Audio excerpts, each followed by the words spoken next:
Okay, it's gotten to the point where I've gotten bored with writing anymore, and I would rather just talk. So I hope you can see and hear me all right. Um, I want to tie up a few loose ends before I continue. Last week I was talking about special interests and carousels, and I can't believe I forgot to show you these guys.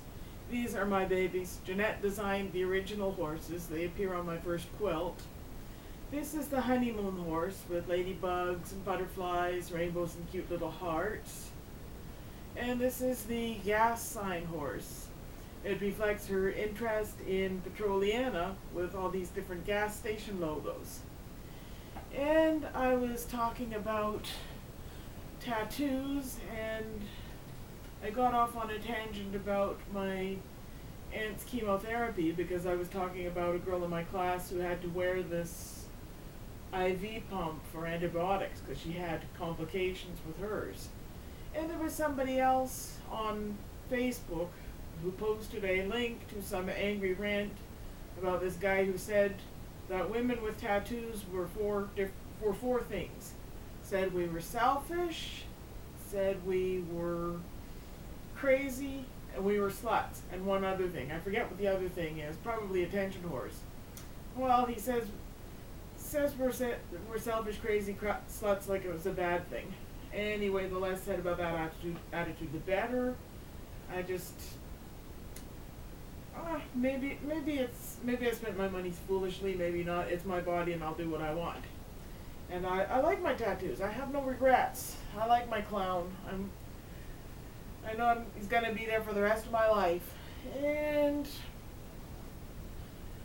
I'm going through kind of a strange time these days. I've been having a lot of headaches and a lot of really strange dreams and trouble sleeping. Last night I had this dream that I had a new job and it required me having to commute back and forth to Toronto again, which I don't want to do again. But I took a bus and I had to catch the bus at Warden Station.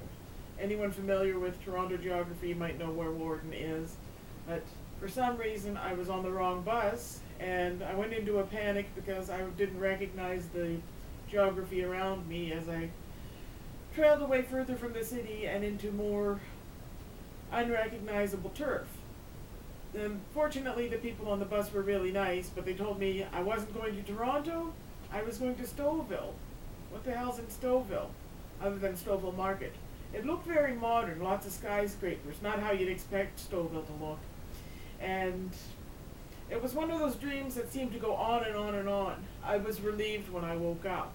But before I woke up, I dreamt I was looking at my fingernails, and they were like teaspoons. They were huge, and they were really disgusting. There was lots of grime and crud underneath them. And I was relieved when I woke up from that dream. The night before, I had a dream that was even weirder.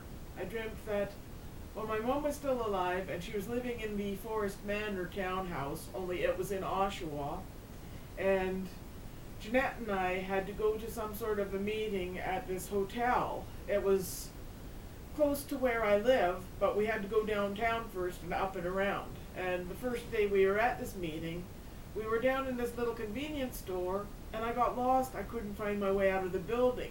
And this old man was making fun of me, especially when I told him I'm having trouble dealing with this because I'm autistic, and that was kind of fretty. And then we had to go to this class again, and it was really slushy and yucky and slippery out, and I dreamt that Jeanette was invisible, and I had her on a leash, and she kept trying to run into the traffic. And we were at the corner waiting to cross the street, and we saw this girl cross the road, and she slipped and fell and couldn't get up, and she was lying on the ground in a fetal position, right in the middle of the road, and this car came towards her, and there were these obnoxious teenage guys in there, drove right over her, just laughing their heads off. We thought for sure she would have been killed.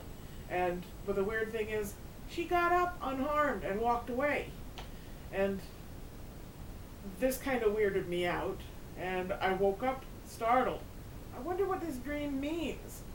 I guess I kind of took it as an interpretation, like, I tend to be really protective of my best friend. She's like my baby sister. If she's hurting, I'm hurting.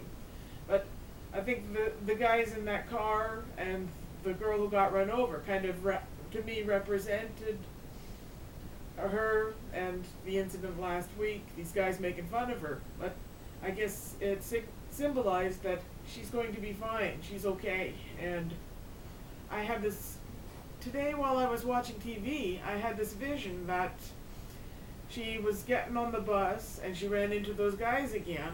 Only this time they were really nice. They offered her a seat and apologized for laughing and being so rude to her the other week. And I prayed about this and I thought, that'd be so cool if it came true. Imagine what a better world this would be if people took responsibility for their actions and treated each other more nicely. Anyway, that's it for now. Bye-bye.